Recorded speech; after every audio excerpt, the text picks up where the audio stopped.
Okay, good evening, everyone. We're going to give it 1 minute to allow participants to join, and then we will kick off this webinar.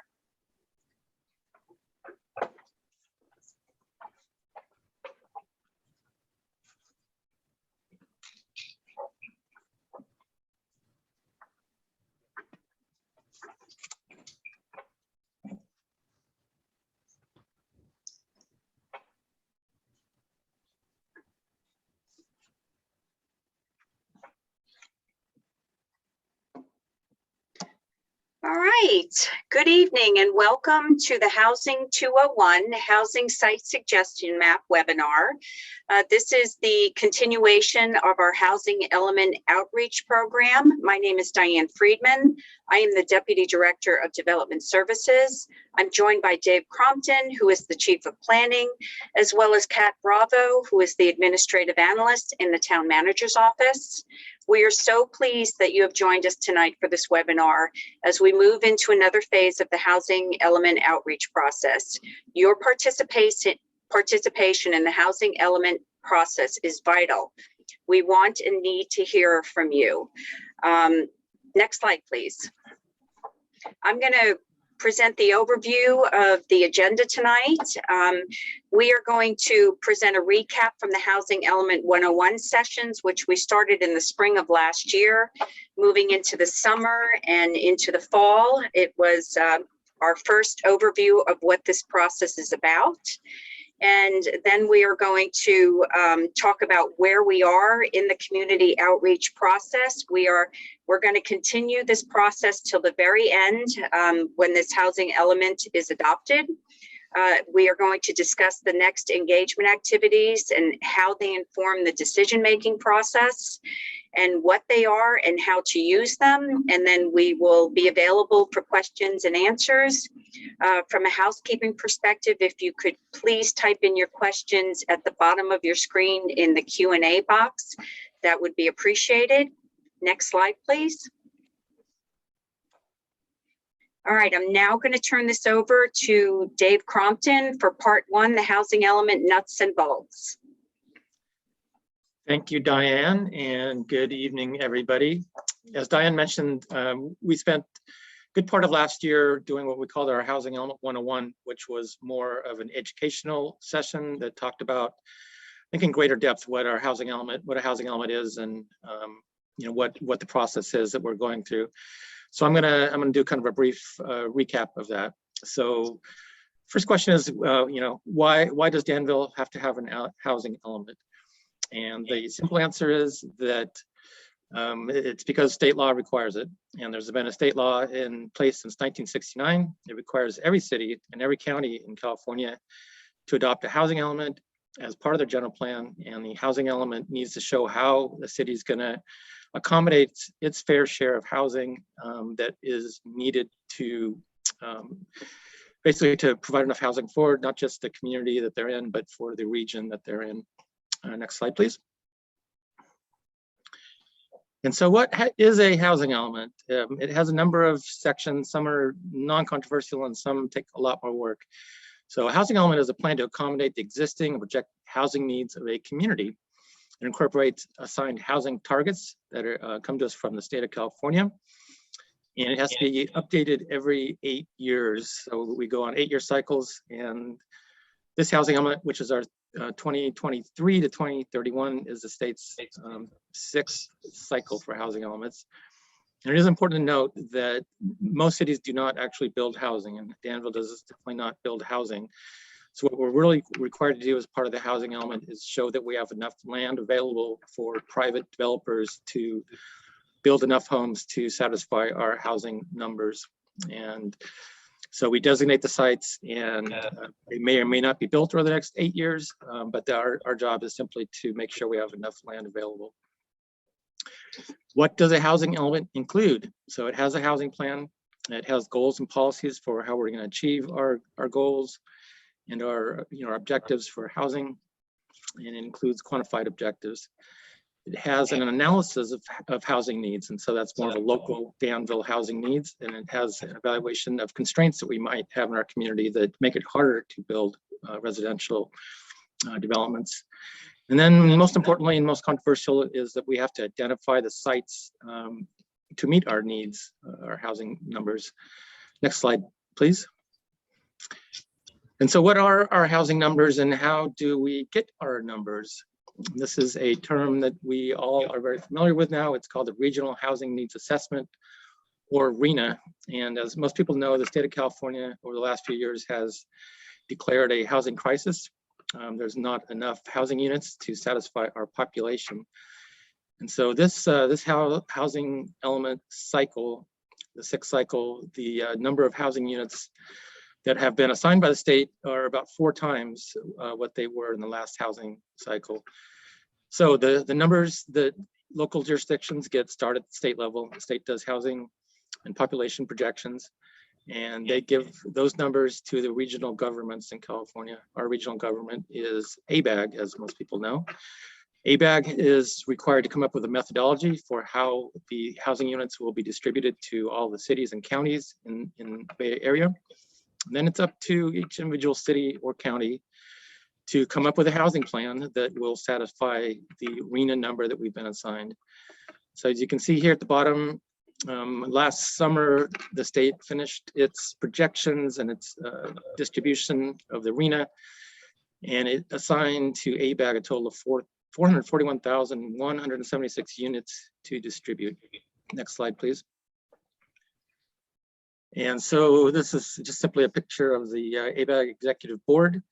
They formed a subcommittee that worked for about a year to come up with a methodology for how these 441,000 units would be distributed amongst the 9 counties and 101 cities in the Bay Area. And here's some contact information if anybody wants to get more involved with looking at ABAG and what their responsibilities are. Next slide, please. And so after the ABAG methodology was completed, using that methodology, they assigned to the town of Danville 2,241 total units. And that's a minimum number because as required by the state, we actually have to add a buffer over and beyond that. Next slide, please. And this is just kind of a slide that shows a comparison to Danville to the other 18 cities in Contra Costa County and the unincorporated Contra Costa County areas itself. So you can see where the 2,241 units for Danville are also, and for all the other cities, are broken up into 4 different income levels, starting at very low income, moderate income, and above moderate income. And what's important about that is for the low and very low, that means that to satisfy the state, they have to have fairly high densities housing on sites, and the minimum density is 30 units per acre that we need to develop to satisfy the low and very low income levels. And just by comparison, you can see our city to the south, San Ramon, has 5,111. Concord has over 5,000, and the unincorporated parts of Contra Costa County have 7,645 units to find sites to accommodate. Next slide, please. And so our next phase of our community outreach is going to be a part 2, and I'm going to turn it over to Kat Bravo now to describe what that is and to demonstrate the tool that we've developed. Thank you. Okay, so beginning last year, the town launched what it envisioned to be a multi-phase outreach effort on this complex housing discussion. The Danville Town Talk site was launched specifically to serve as our go-to information hub and continues to be our 2-way communication tool for community members to visit for all housing-related information. You can ask questions and you can participate in activities throughout the process.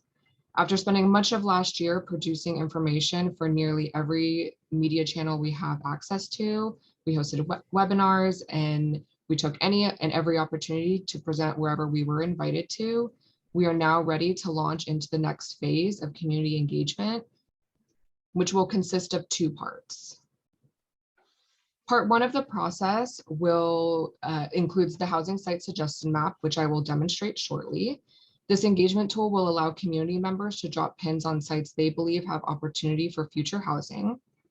During and following the close of the tool, staff will conduct an analysis of all sites suggested against the HCD's site inventory criteria.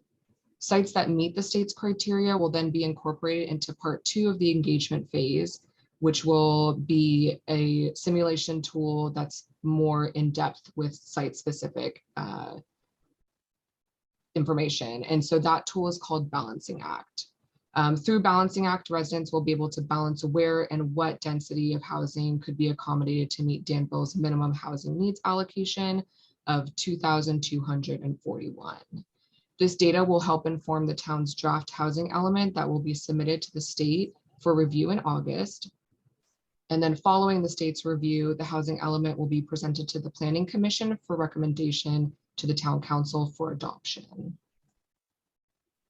So now that we have an idea of the road ahead, we will dive into part 1, the housing site suggestion map. So before I actually pull up the site, I do want to point out that the site is currently live and is available through the Danville Town Talks Housing Element project page and will be available through April 8th. This tool is accessible both on your desktop and any smartphone or tablet. And when you launch the tool, you will see some general information as well as some quick links to resource guides to help navigate on each platform. So, so this is for the desktop and then the cell phone.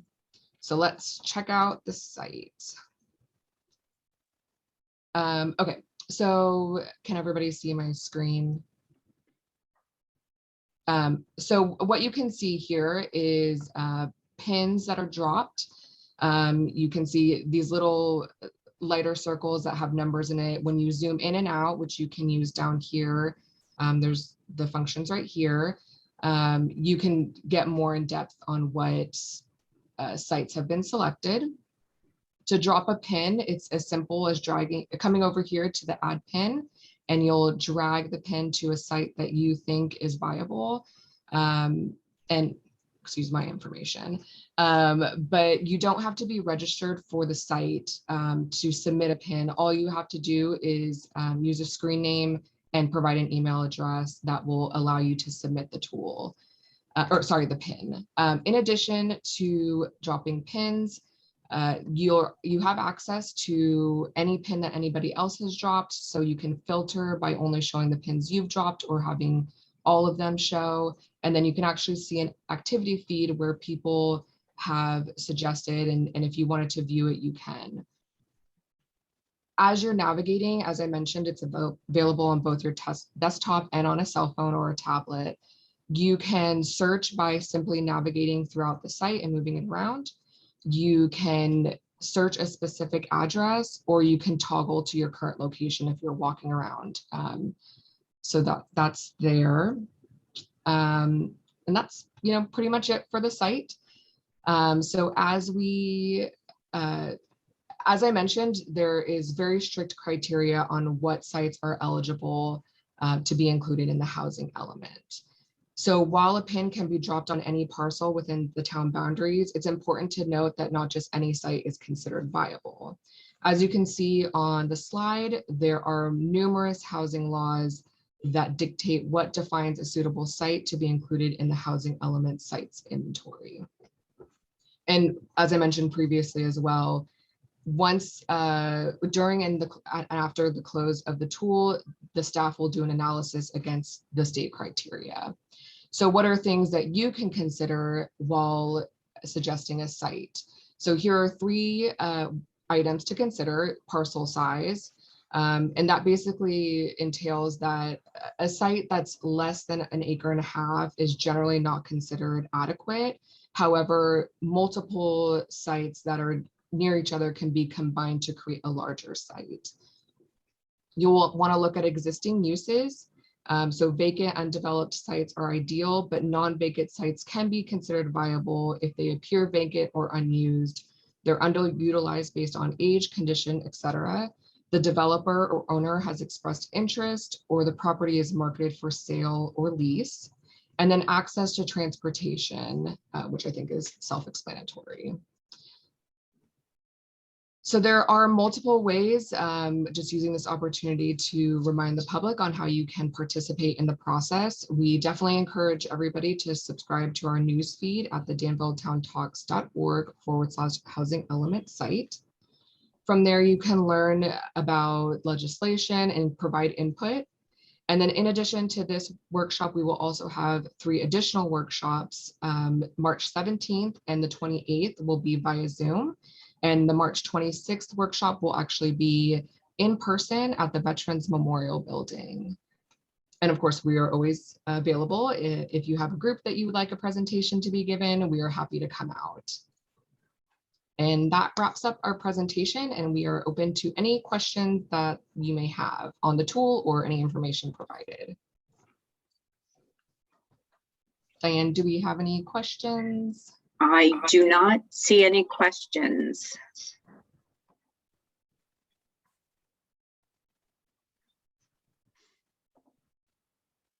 All right.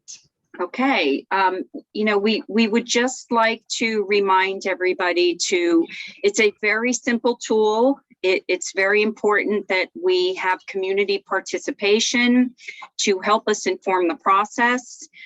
This is another segment in our outreach program. We are going to continue to communicate. Boy, I think something just came in the chat. Nice presentation. Thank you very much. We are here, the Town Talks website, as Kat mentioned, it is meant to be a two-way communication where we can hear directly from you and respond. So we are here throughout this process. We'd ask you to please spread the word. And we thank you for taking time to view the presentation this evening. All right, I don't see anything else. Thank you very much, everybody. Good evening. Thank you. Good night. Thank you.